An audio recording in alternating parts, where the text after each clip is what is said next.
Bismillahir-Rahman-ir-Rahim. In the name of Allah, the most merciful, the most compassionate. Close your eyes. Let your body become heavy. Let your breath slow. Tonight, 8 stories of the prophets, of surrender, patience, trust, and guidance, will carry you gently into deep, restful sleep. Allow yourself to simply listen. Our first story tonight is the story of Prophet Yunus, known in many traditions as Jonah, a man who found himself in the deepest darkness imaginable, and who discovered that even there, in the place where no light could reach, peace was possible. Let us begin. Yunus was a prophet sent to the people of Nineveh, a great city, a city of thousands. He had been given a message to deliver, a call to return to what was good, what was true, what was right. But the people of Nineveh were not ready to listen. Day after day, Yunus spoke to them with patience and sincerity, and day after day, they turned away. Now, imagine how that feels, to carry something important inside you, to try to share it, and to feel unheard. Perhaps you know that feeling yourself. Perhaps tonight you're carrying something that feels heavy, something unresolved, something you cannot seem to let go of. Notice how that feels in your body right now. And as we continue, allow the story of Yunus to carry some of that weight for you. Yunus, feeling the heaviness of that burden, made a decision. He left. He walked to the shore. He found a ship, and he sailed away from the city he had been sent to serve. Now, this was not Yunus's finest moment. It was a very human moment. A moment of exhaustion, of frustration, of wanting to escape what feels too hard. And perhaps, in this too, you recognize something of yourself. The ship set out to sea. And then, the storm came, the waters rose, the winds howled. The ship groaned under the weight of waves that seemed to come from every direction at once. The sailors, terrified, began to draw lots, an ancient custom to determine who among them had brought misfortune upon the journey. And the lot fell to Yunus. 3 times the lot was drawn, 3 times. It pointed to him. Yunus understood. With a courage that is hard to fully comprehend, he told the sailors to cast him into the sea, and they did. Now imagine the moment Yunus entered the water, the cold, the darkness beneath the surface, the noise of the storm above becoming muffled, distant, and then gone. And then the whale came. By the will of Allah, a great whale appeared beneath him and swallowed him whole. Now Yunus was in the deepest darkness a human being has ever known, inside the belly of the whale, in the depths of the ocean, in the darkness of the night. 3 layers of darkness, one within another. There was no way out, no plan he could make, no action he could take, nothing he could do but be still. And in that stillness, Yunus called out, La ilaha illa anta subhanaka inni kuntu mina adh-dhalimin. There is no God but you. Glory be to you. Indeed, I have been of the wrongdoers. Read those words again slowly in your mind. There is no God but you. Glory be to you. Indeed, I have been of the wrongdoers. This was not a prayer of bargaining, not a prayer of demands. It was the simplest, most honest thing a human being can say. I am small, you're great, I have made mistakes, and I surrender. Something happens in the human nervous system when we stop fighting, when we stop resisting what is, when we stop trying to control what cannot be controlled. The breath deepens, the muscles release, the mind grows quiet. Yunus, in the darkest place he had ever been, found peace, not because his situation had changed, but because he had changed. The Quran tells us that the fish, the sea, and all creation around Yunus began to make tasbih, to glorify Allah, alongside him. Even the whale, carrying him in its belly, was part of something sacred. What felt like imprisonment was actually protection. What felt like darkness was actually a cocoon. Allow that thought to rest in your mind for a moment. Whatever darkness you are in tonight, whatever heaviness you are carrying, perhaps it too is a cocoon. Allah heard the call of Yunus.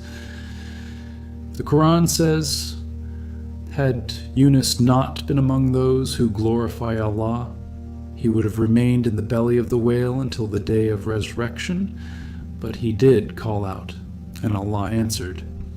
The whale was commanded to carry Yunus to the shore, and it swam, slowly, deliberately, through the depths of the sea. Imagine that journey, still in darkness, but now moving, now being carried. The whale reached the shore and cast Yunus gently onto the land. He emerged onto a beach, weak and exhausted. The sun, or perhaps the moon, the soft light of the sky above him, the sound of the sea behind him. And Allah caused a tree to grow over him, to give him shade, a gourd vine, some say. Wide leaves, cool shade. After everything, rest. And then Yunus was sent back to Nineveh, back to the people he had left. And this time, when he arrived, something was different. The people of Nineveh looked at this man who had returned from the sea, and they believed 100,000 people or more turned their hearts toward Allah. All of it, the storm, the ship, the whale, the darkness, the shore, all of it had been leading here. To this moment of transformation, the thing that felt like punishment was preparation. The thing that felt like failure was the path to something greater. Let the story of Yunus be with you tonight. When you feel swallowed by darkness, when anxiety tightens in your chest, when the tension of the day sits heavy in your head, remember Yunus in the belly of the whale, completely still, completely surrendered, and completely at peace. Allow your body to sink a little deeper now. Feel the weight of your head, your shoulders, your arms. Let the surface beneath you hold you completely.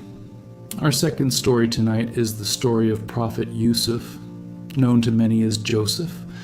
Allah himself in the Quran calls this the most beautiful story ever told, Asnal Qasas, the best of stories. And when you hear it, you will understand why. Because it is a story about something every human heart has experienced: betrayal, loss, loneliness, and the long, patient road back to wholeness. Let us begin. Yusuf was a young boy, perhaps 12, perhaps younger, when he had a dream.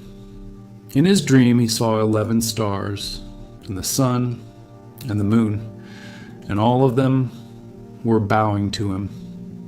He ran to his father, Yaqub, the prophet Jacob, and told him what he had seen.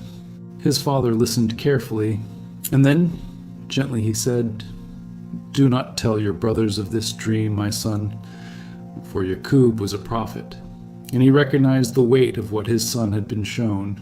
He also knew the hearts of men. Yusuf was the most beloved of Yaqub's sons. He was gentle, he was thoughtful, he carried a light about him that others could feel. And his brothers noticed. They watched how their father's eyes lit up when Yusuf entered the room. They watched how Yusuf moved through the world with a kind of ease they could not quite explain.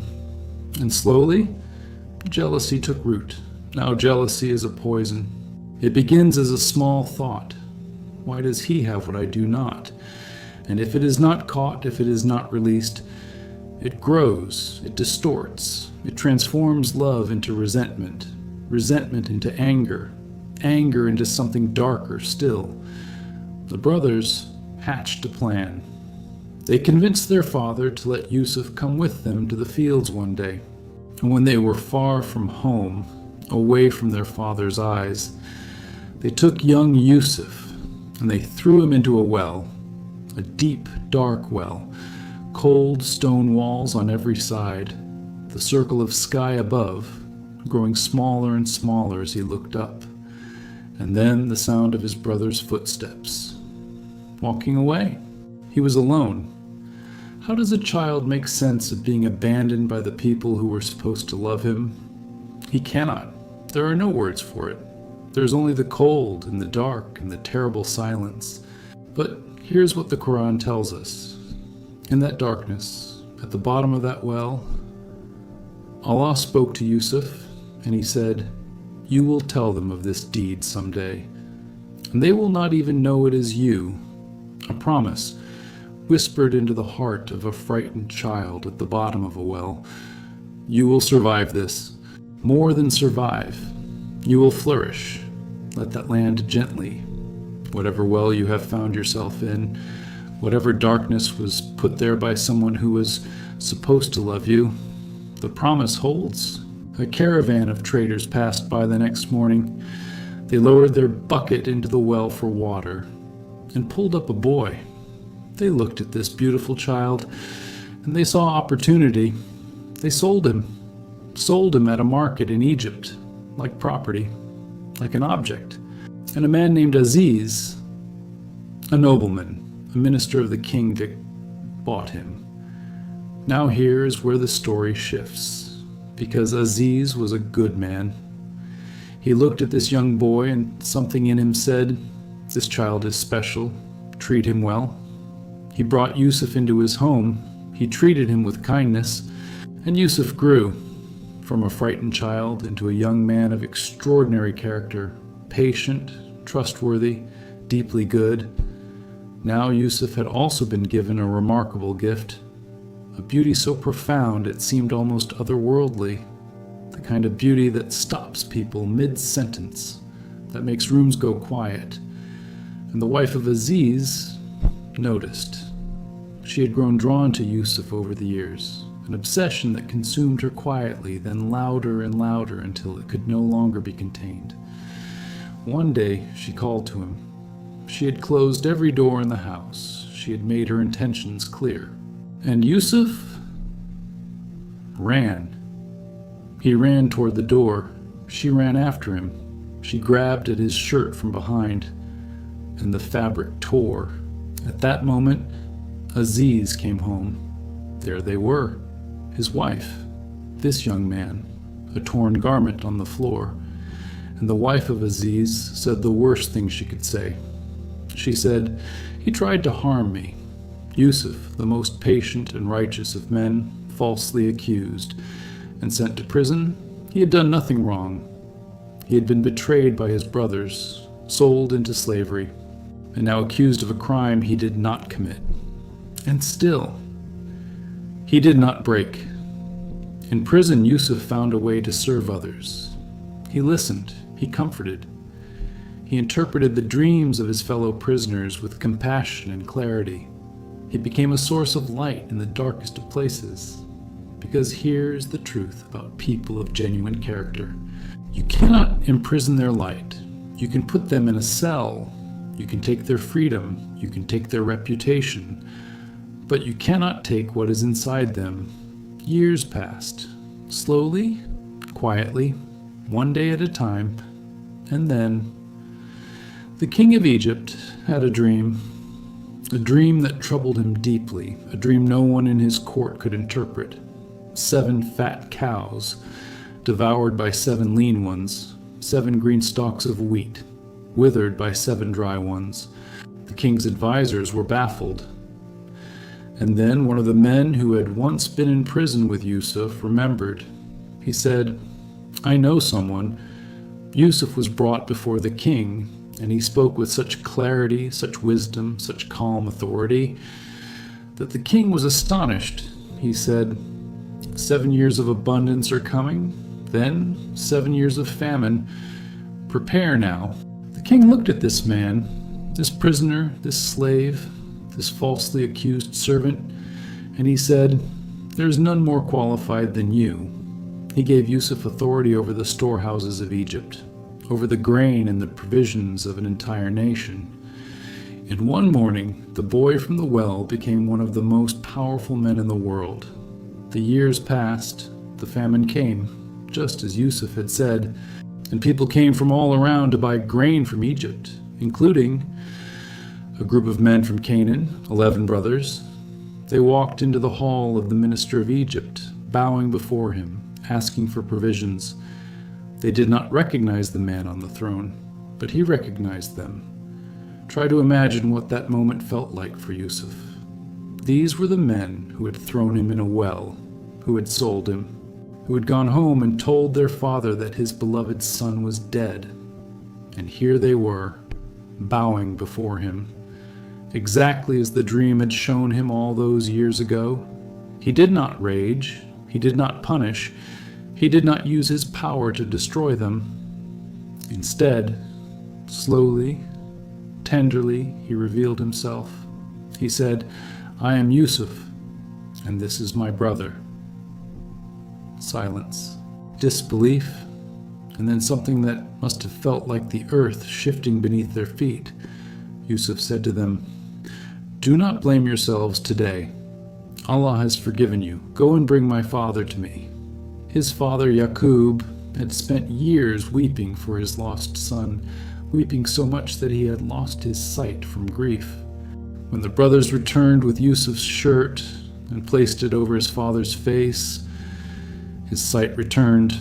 And when Yaqub arrived in Egypt and Yusuf held his father in his arms, he looked up at the sky and said, "My Lord, you have given me of sovereignty and taught me the interpretation of dreams. Creator of the heavens and earth, you are my protector in this world and in the hereafter. Cause me to die as a Muslim and join me with the righteous." A young boy, thrown into a well by his brothers, had become a man who held his father again. The dream, those 11 stars, the sun, the moon, all bowing, had come true. Every trial had been a thread being woven into something beautiful. Let the story of Yusuf be with you as you drift toward sleep, whatever was taken from you, whatever pain you have been patient through, whatever well you have been thrown into by people who should have loved you better. Allah knows, Allah sees, Allah does not forget. And the ending of your story has not been written yet. You are doing so well. Feel how much heavier your body is now than when we began. Feel your breath, slow and deep and steady. Our third story tonight is the story of Prophet Ibrahim, a man whose trust in Allah was tested more severely than perhaps anyone in history, and who came through each test, not broken, but transformed. Let us begin. Ibrahim was born into a world of idols. His father, Azar, carved statues and sold them as gods. The entire civilization around Ibrahim worshipped figures made of stone and wood and clay. But from the earliest age, Ibrahim looked at these idols and felt nothing. He looked at them and thought, how can a thing made by human hands be worthy of worship? How can something that cannot see, cannot hear, cannot move, be worthy of worship? So Ibrahim looked up. He watched the stars, beautiful, distant, unwavering. He thought, perhaps this is my Lord. But the stars set at dawn, and anything that disappears cannot be the Lord of all things. He watched the moon rise, silver and full, over the desert sky. He thought, perhaps this is my Lord. But the moon, too, faded with the coming of light. And then the sun rose, blazing, enormous, filling the entire sky. He thought, surely this is my Lord. But the sun set too. Slowly, inevitably, it sank below the horizon. And Ibrahim said quietly to himself, I have turned my face toward the one who created the heavens and the earth. I am not among those who associate partners with Allah. He had found Allah not in a statue, not in a star, but in the act of seeking itself. Ibrahim began to speak openly about what he had discovered. He went to the temple of idols. He spoke with wisdom and clarity. He asked the people, "Do these idols hear you when you call to them? Do they help you? Do they harm you?" The people grew angry. No one likes to have their certainties questioned. No one likes to hear that what they have always believed may not be true. One day, while the people of the city were at a festival, Ibrahim entered the temple alone. He looked at the statues lining the walls, dozens of them, all silent, all still. He walked slowly among them, and then he picked up an axe. One by one, he destroyed the idols, until only the largest remained, and he placed the axe in the hands of the largest idol. When the people returned, they were enraged. They demanded to know who had done this. Ibrahim was brought before them. They said, "Was it you who destroyed our gods?" He pointed to the large idol with the axe. He said, "Ask him. He has the axe. Perhaps he did it." Silence. The people looked at each other. They said, "You know it cannot speak." And Ibrahim said quietly, "Then why do you worship what cannot help you, and cannot harm you, and cannot speak?" There was nothing they could say, but their pride would not allow them to accept what they knew to be true. And so they made a decision. They would build a fire, the biggest fire this city had ever seen. They gathered wood for days, for weeks. The fire they built was so enormous, so searing, that birds could not fly over it. The heat was visible from a great distance, and into this fire they threw Ibrahim. Now, close your eyes for a moment if they are not already closed, and imagine Ibrahim in that moment. The roar of the flames, the heat, the crowd watching. The angels, the Quran tells us, came to Ibrahim and offered to help. They said, "Tell us what you need. We will extinguish the fire. We will save you." And Ibrahim said, "Allah knows my state. I need nothing from you. Hasbi Allahu wa ni'mal wakil. Allah is sufficient for me, and He is the best disposer of affairs." These words, these 6 words, are perhaps the most powerful words a human being can say. Allah is enough. Say them quietly in your heart right now if you wish. Allah is enough. And then Allah spoke to the fire. He said, "O fire, be cool and be safe for Ibrahim. Be cool and be safe." The most powerful force in nature obeyed. And Ibrahim walked through the fire, unharmed. Not a single hair on his body touched. Not a thread of his garment singed. He did not walk through the fire because he was not afraid. He walked through it because he had placed his trust entirely in the one who controls all things. The story of Ibrahim is not a story about being extraordinary. It is a story about what happens when an ordinary human being gives up control completely. When you stop saying, "I need to figure this out." When you stop saying, "I need to fix this." When you stop saying, "What if this does not work out?" and simply say, "Allah is enough." Later in his life, Ibrahim would face more trials. He would be asked to leave his wife Hajar and his infant son Ismail in a barren valley with no water, no food, no shelter, no other humans for miles. He walked away from them. Hajar called after him, "Ibrahim, where are you going? Who are you leaving us with?" He could not bring himself to answer. He walked, and she called again, "Did Allah command you to do this?" He turned and said without words, "Yes." And Hajar said, "Then He will not abandon us."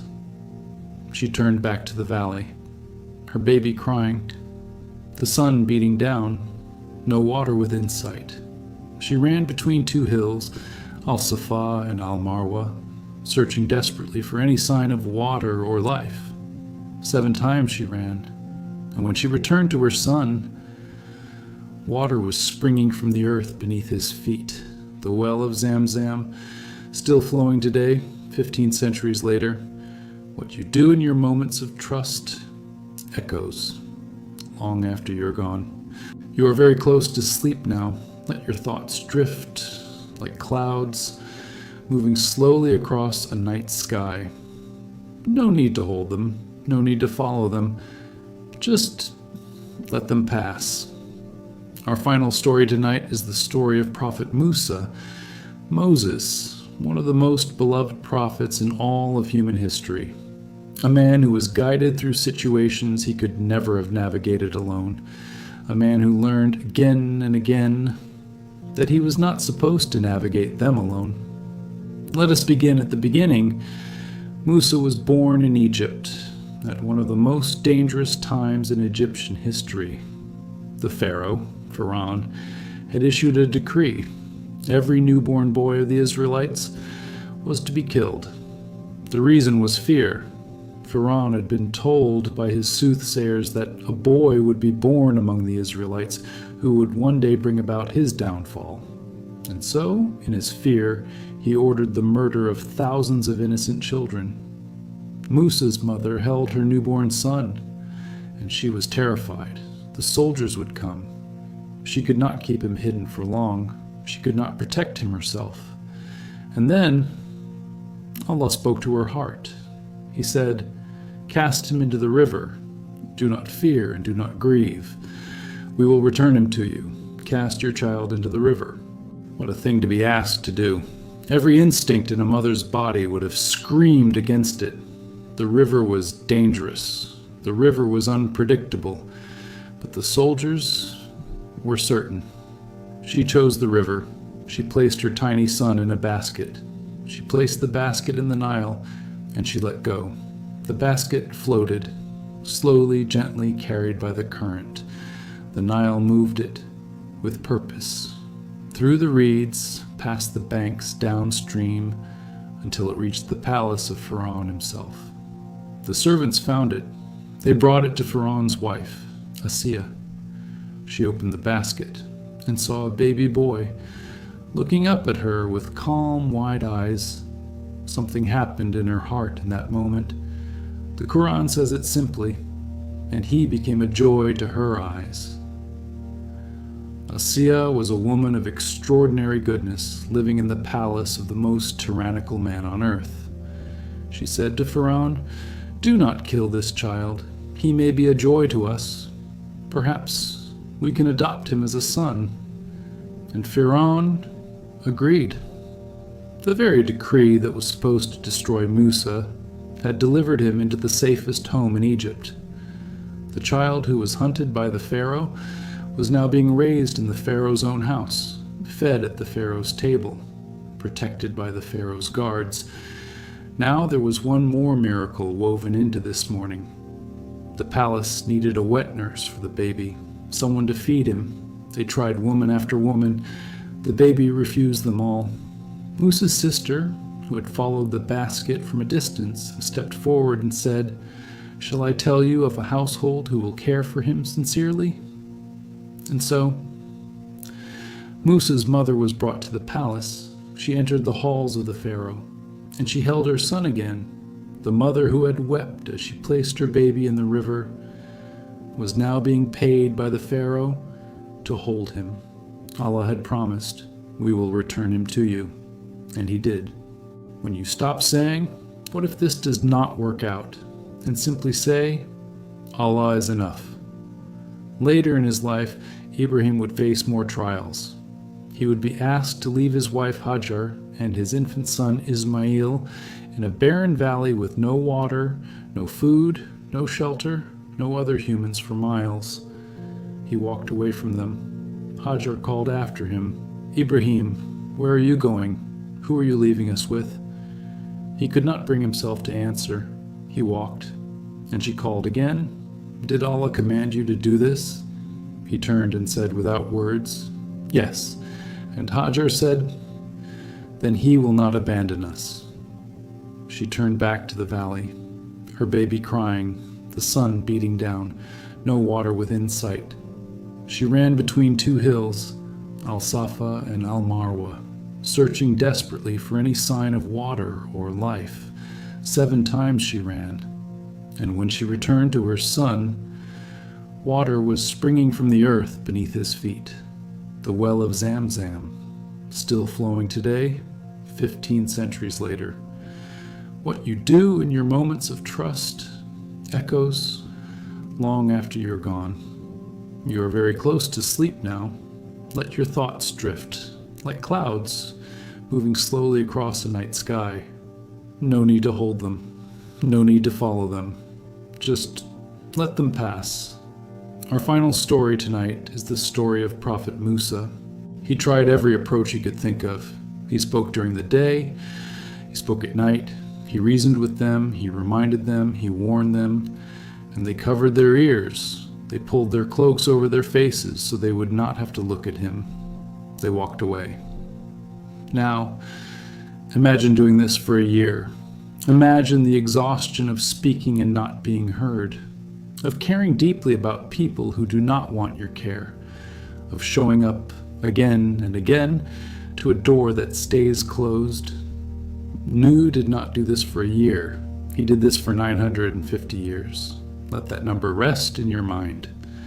950 years. Generations were born and died while Nuh continued his call. Children grew old and passed away. The world changed around him, and still he spoke. Perhaps you are carrying something tonight that feels like it has gone on too long. A difficulty that has lasted years, not days. A prayer that has not yet been answered. A hope you are still holding, even though it is heavy. Let the patience of Nuh sit with you. After 950 years, Allah spoke to Nuh. He said, "None of your people will believe, except those who have already believed. Do not grieve over what they do." And then he gave Nuh a new instruction. Build a ship. Now Nuh lived inland, far from any sea. There was no logical reason to build a ship, and the people around him, when they saw him building, laughed. They mocked him openly. They said, "Look at this old man, building a boat in the middle of dry land." And Nuh kept building, plank by plank, beam by beam, with his own hands, with patience and precision. He built exactly what Allah had instructed. And when the ship was complete, the rain began, not ordinary rain. The Quran tells us that the sky opened and the earth itself began to pour forth water from beneath, 2 sources at once, above and below. The waters rose quickly. A new call to the believers: board the ship. In the name of Allah, it will sail and anchor. The animals came in pairs. The believers gathered, and the ark began to move. Now Nuh had a son who had chosen not to believe. As the waters rose, Nuh saw his son in the distance, standing apart, watching. And with the heart of a father, he called out, "My son, come with us. Do not be with the disbelievers." His son said, "I will take refuge on a mountain. It will protect me from the water." And Nuh said, "There is no protection today from the decree of Allah, except for those he has mercy upon." And the waves came between them. There is no grief quite like watching someone you love walk away from safety. Nuh had given 950 years to saving people, and he could not save his own son. The ark sailed on the great flood. For a long time it moved across water that covered everything. Mountains submerged, cities gone, the world was still. And on the ark, a small community of believers, surrounded by water on every side, resting in the care of Allah, who became a king, and who carried within him one of the most beautiful gifts any human being has ever possessed: a voice. Let us begin. Dawud grew up as the youngest of his brothers, the smallest, the least considered, while his older brothers trained for battle and stood in the company of important men. Dawud was out in the fields, alone with the sheep, alone with the open sky above him, and alone with Allah. It was in that solitude that something grew in him, a closeness, a depth. When you spend enough time in silence, truly listening, something opens inside you. Dawud would sing in the fields. The Quran tells us that when he sang his praises of Allah, the mountains sang with him, the birds gathered and joined their voices to his, all of creation, responding to the sincerity of one young shepherd's heart. At this time, the Israelites were facing a powerful enemy, a giant warrior named Jalut, known in other traditions as Goliath, a man of enormous size and fearsome reputation. The army of the Israelites, led by their king Talut, faced him across the battlefield, and many hearts faltered. Dawud was not a soldier. He had come to the battlefield only to bring food to his brothers. But when he saw Jalut, he was not afraid, not because he was reckless, but because he had spent years alone in the fields learning something the soldiers had not, that the outcome of every battle belongs to Allah, not to the size of the army, not to the strength of the warrior, but to the will of the one who controls all things. Dawud stepped forward with a sling and a stone. He faced the giant, and he released the stone. Jalut fell. The young shepherd who talked to mountains and sang with birds had done what armies could not, because he carried something inside him that no weapon could give and no enemy could take, complete and total trust. Dawud grew from that day. Allah gave him wisdom. He gave him kingship. He gave him the Zabur, a book of beautiful psalms, praises, reflections, words that rose from the deepest places in the human heart. And Allah gave him the ability to work iron with his bare hands, to shape it like clay. The shepherd became a king and a craftsman and a poet all at once. But here is what moves me most about the story of Dawud. Even as a king, he never stopped being the boy in the field. He would still rise before dawn. He would still weep in his prayers. He would still turn his face to the sky and pour out his heart to Allah. The Quran tells us he would fast every other day for his entire life, one day eating, one day fasting, a rhythm of gratitude that never ended. Because Dawud understood something deeply, that everything he had, the kingship, the voice, the wisdom, the iron, was a gift, not an achievement, a gift. And the appropriate response to a gift is never pride. It is always gratitude. As you lie here tonight, think of one thing you have been given, not something you earned, something that simply came to you, your breath, your heartbeat, the warmth around you, the fact that you are here at all. Let gratitude be the last thing in your mind tonight, the way it was the last thing in the heart of Dawud. Every single day of his extraordinary life, you have now heard 6 stories, 6 journeys through darkness and light, 6 human beings who faced the impossible and found Allah waiting on the other side. Yunus in the belly of the whale, surrendered. Yusuf at the bottom of the well, patient. Ibrahim walking through the fire, trusting. Musa striking the sea, guided. Nuh building the ark for 950 years, persisting. Dawud facing the giant with a single stone, certain. Each of them ordinary, each of them afraid at times, each of them uncertain, and each of them held. Now let your body sink completely into rest. There is nothing left to do tonight, nothing to solve, nothing to carry. Let every muscle release. Let your jaw soften. Let your shoulders drop. Let your hands open. Breathe in slowly and breathe out completely. Again, breathe in and let go. You're safe tonight. You're held tonight. Whatever tomorrow brings, tonight there's only this breath, this stillness, this peace. Hasbi Allahu wa ni'mal wakil.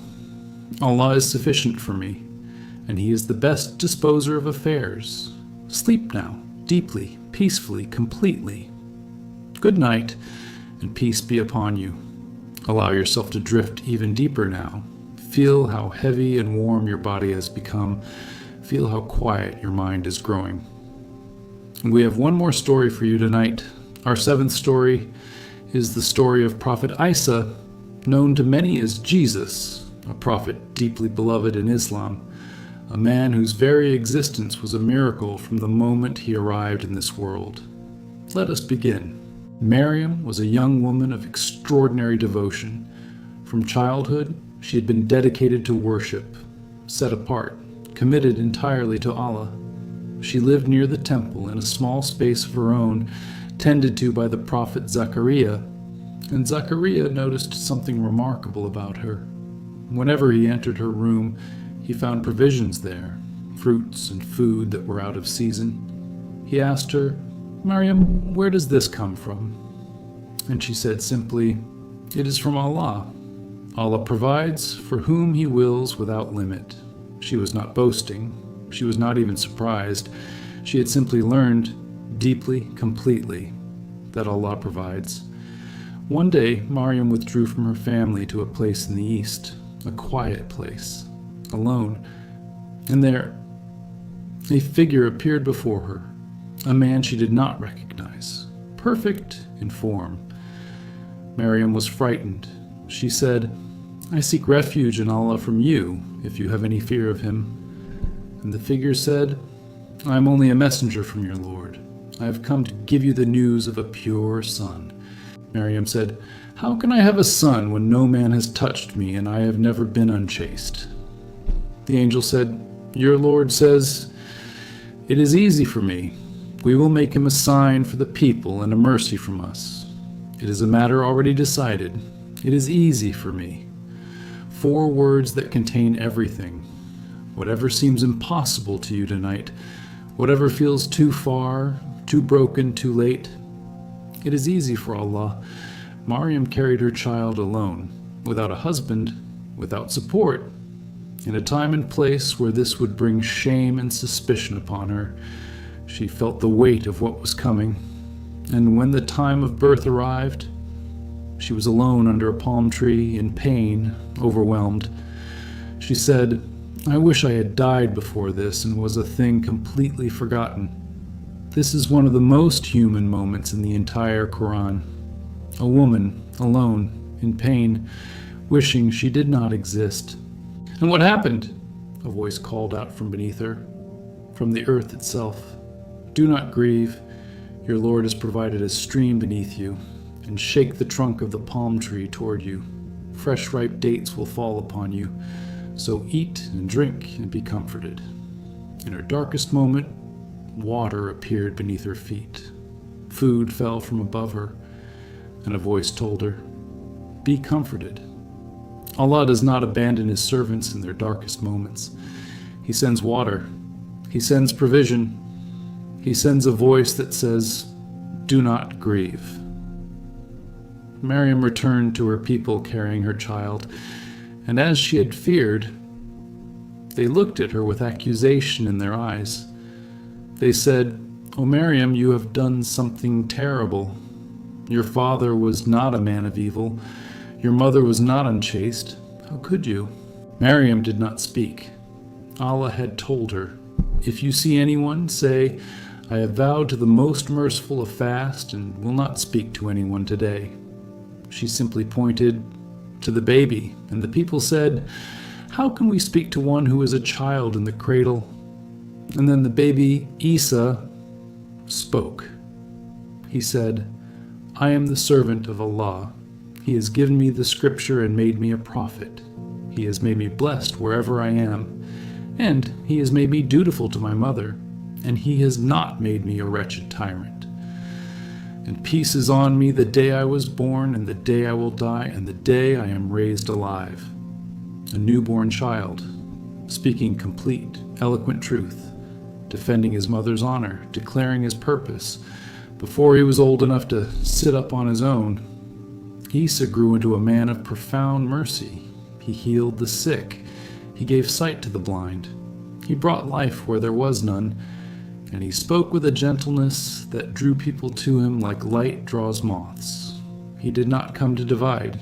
He came to remind that Allah is one, that mercy is the highest quality of the divine, that the human heart at its deepest yearns for only one thing: to return to its creator.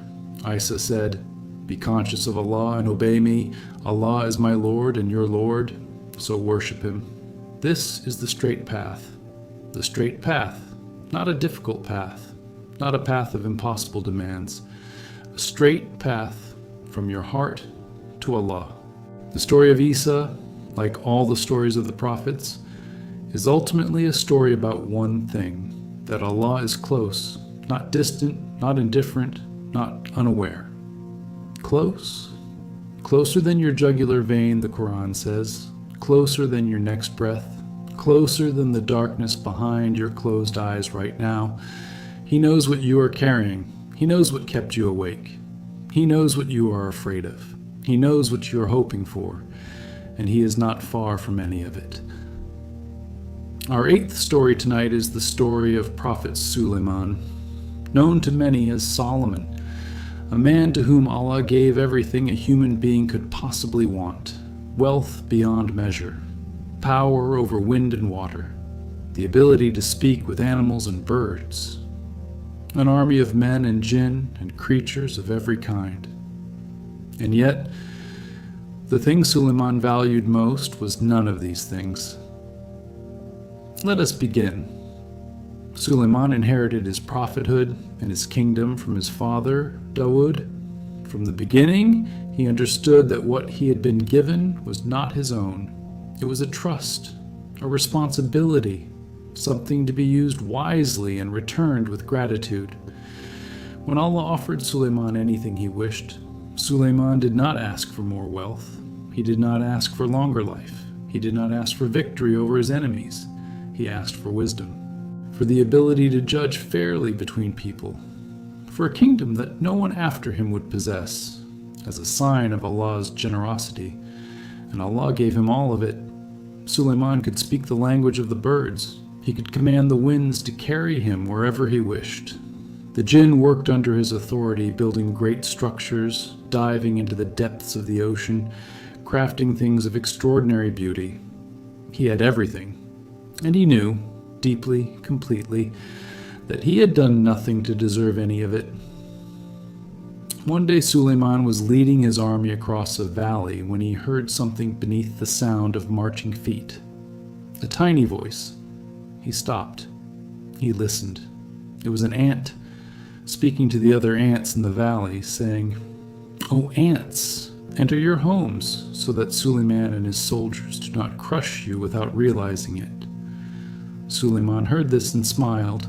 He raised his face to the sky and said, "My Lord, inspire me to be grateful for the blessings you have given me and my parents, and inspire me to do righteous deeds that please you, and admit me by your mercy into your righteous servants."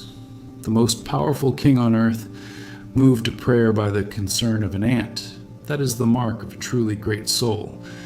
Not that greatness makes you large, but that it makes you small enough to hear the ant, small enough to be grateful, small enough to know that everything, the army, the kingdom, the winds, the jinn, is nothing but a loan, a temporary arrangement, a gift that was never yours to keep. Now among all the birds in Sulayman's kingdom there was one called the hudhud, the hoopoe, a small bird, unremarkable in size, but deeply perceptive. One day Sulayman looked among the birds and the hudhud was missing. He said, "Why do I not see the hoopoe? Is he absent? I will punish him severely unless he brings me a clear reason." And then the hudhud appeared. He said, "I have learned something you do not know. I come to you from Saba with certain news. I found a woman ruling over the people there. She has been given everything: a magnificent throne, great wealth, a powerful kingdom. But she and her people worship the sun instead of Allah." Sulayman listened carefully. He sent a letter with the hudhud to the queen of Saba, known as Bilqis. The letter said simply, "It is from Sulayman, and it says, 'In the name of Allah, the most gracious, the most merciful.'" Do not be arrogant with me. Come to me in submission. Bilqis was a wise queen. When she received the letter, she did not react with anger or pride. She called her advisors and said, "O chiefs, advise me in this matter. I do not decide anything until you are present." They said, "We are strong and powerful in war, but the decision is yours. Consider what you will command." Bilqis thought carefully. She said, "When kings enter a city, they ruin it and humiliate its people. So I will send him a gift and see what the messengers bring back." She sent a magnificent gift to Sulayman, and Sulayman refused it. He said, "What Allah has given me is better than what He has given you. You rejoice in your gift. But go back to them. We will come to them with soldiers they cannot resist, and we will drive them out humiliated." He was not interested in gold. He was not interested in power. He wanted only one thing, for Bilqis and her people to know the truth. When Bilqis heard this, she decided to come herself, to see this king who refused her treasure, to understand what moved a man like this. Sulayman knew she was coming, and he asked his court, "Who among you can bring me her throne before she arrives?" A powerful jinn stood and said, "I will bring it to you before you rise from your place, and I am strong and trustworthy." But a man who had knowledge of the scripture said, "I will bring it to you before your eye can blink." And before Sulayman could respond, the throne was there, right in front of him. Sulayman looked at it and said, "This is from the grace of my Lord, to test me whether I will be grateful or ungrateful, and whoever is grateful, his gratitude is for himself, and whoever is ungrateful, my Lord is self-sufficient and generous, even in a miracle." His first response was gratitude, not pride, not amazement at his own power, just quiet, immediate gratitude. Bilqis arrived. Sulayman had the throne modified slightly to test her perception. He asked her, "Is your throne like this?" She looked at it carefully and said, "It seems to be the same." She was sharp, she was wise, she did not claim certainty when she felt uncertainty. Then she was invited into the palace, and when she approached the entrance, she saw what looked like a great body of water spread across the floor. She lifted her skirts to walk through it, and Sulayman said, "It is a palace paved with smooth glass." She had been deceived by a reflection. What looked like deep water was solid ground. She stood still for a moment, and then something shifted inside her.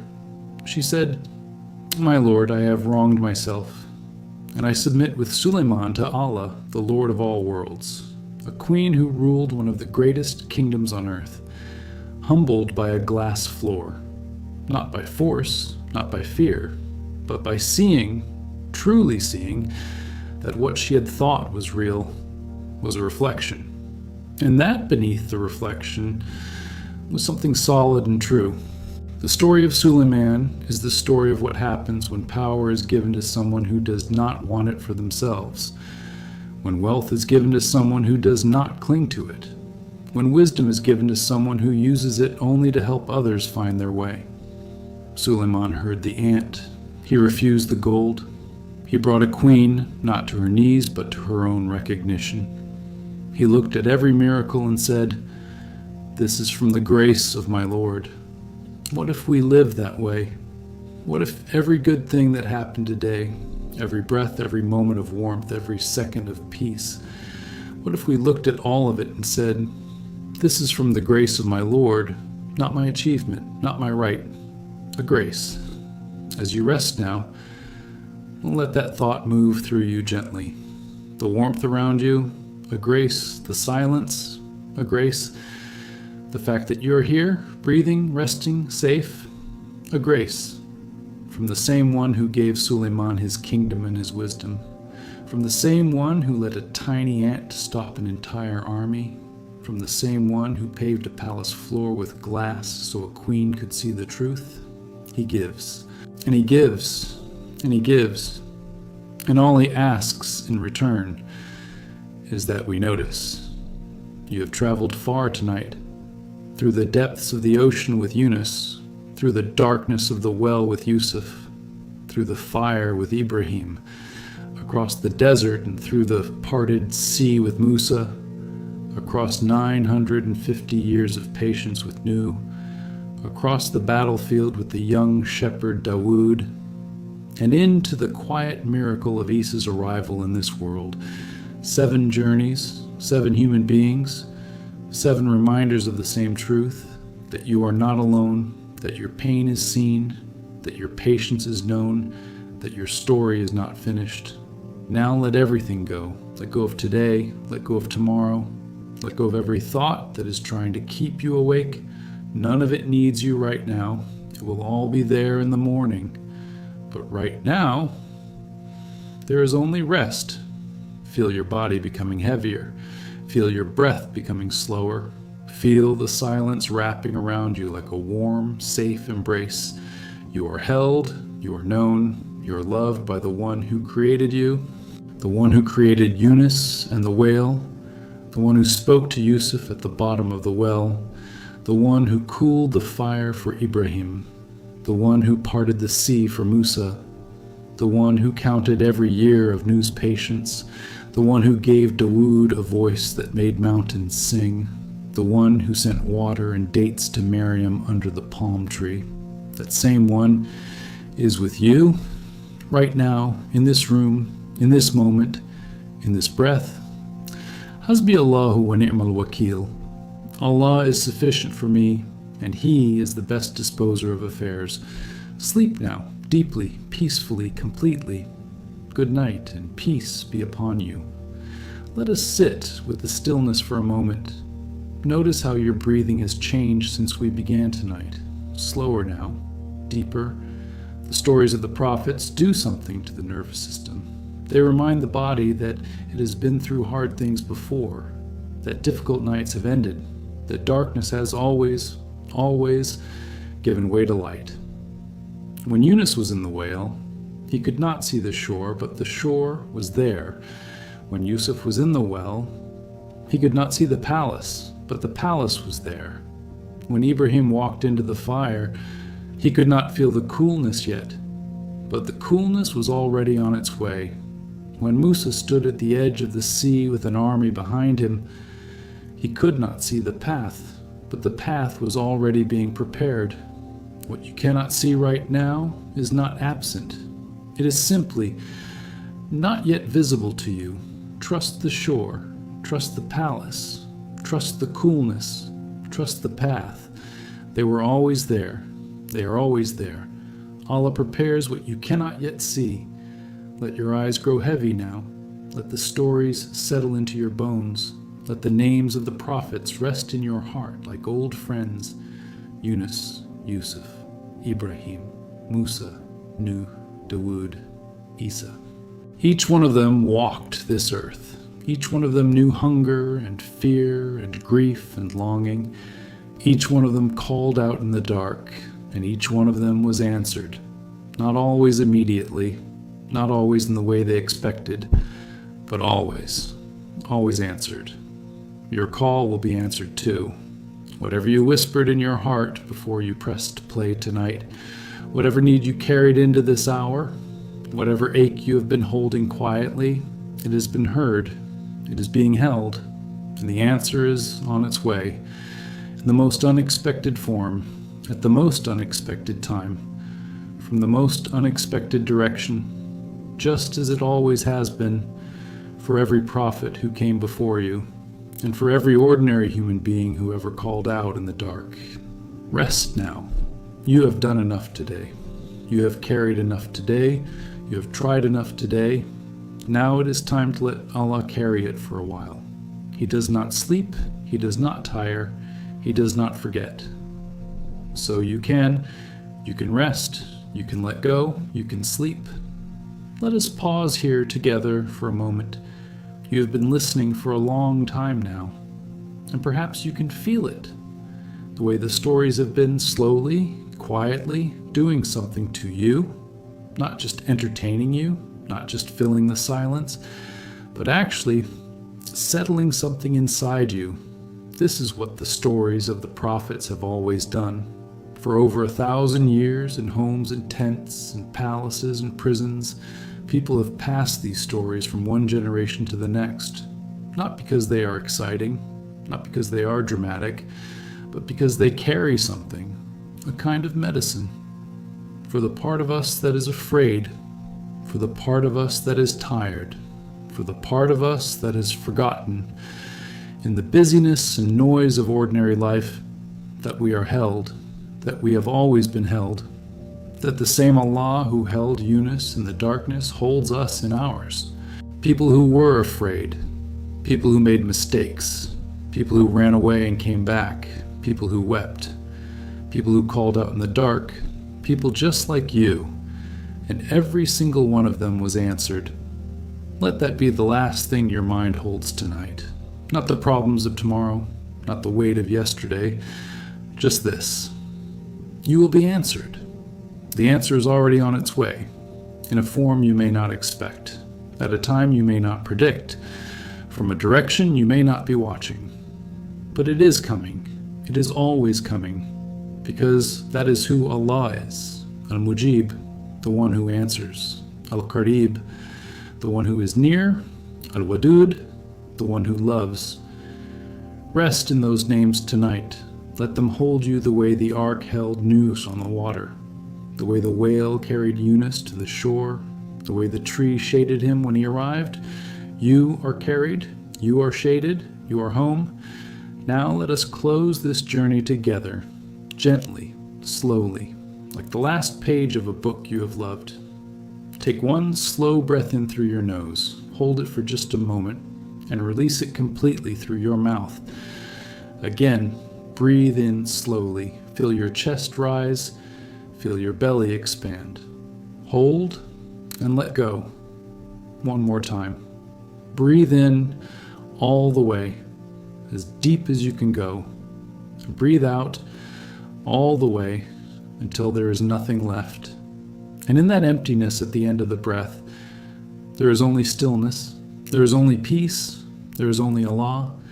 Feel your body now from the top of your head to the tips of your toes, your forehead soft and smooth, your eyes heavy and still, your jaw loose and open, your neck relaxed and long, your shoulders dropped and resting, your arms heavy at your sides, your hands open and warm, your chest rising and falling slowly, your belly soft and easy, your legs heavy and still, your feet warm and resting, every part of you at peace, every part of you held. You're exactly where you are supposed to be right now, in this moment, in this breath, in this stillness. There's nowhere else to be, nothing else to do, no one else to be, just you, breathing, resting, trusting, the way Yunus trusted in the darkness, the way Yusuf trusted in the well, the way Ibrahim trusted in the fire, the way Musa trusted at the edge of the sea, the way Nuh trusted through 950 years, the way Dawud trusted with a single stone, the way Sulayman trusted with every breath of his magnificent life, the way Maryam trusted under the palm tree, the way Isa came into this world, pure, certain, already knowing. You are part of this lineage, not of blood, but of trust. Every human being who has ever closed their eyes in the dark and said, Allah, I am yours, is part of this lineage. And tonight you have said it, perhaps not in words, but in the choosing of this moment, in the stillness you have allowed yourself, in the stories you have let into your heart. That is enough. That is more than enough. Sleep now. Let every thought dissolve like mist in morning light. Let every worry float away like a leaf on moving water. Let every fear become small and far away and quiet. There is only this breath, this warmth, this peace, this presence. Allah is with you, in your sleeping and your waking, in your stillness and your movement, in your darkness and your light. Always, always, always. Hasbi Allahu wa ni'mal wakil.